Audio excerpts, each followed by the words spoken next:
V N van.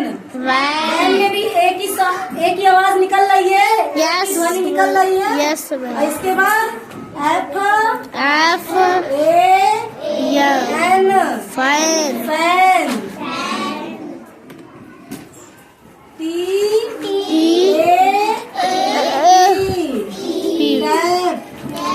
हो गया। अब इसको आप करके दिखाइए और इसके बाद इसी को घर से लिख कर लाना है और पढ़कर भी आना है, ठीक है।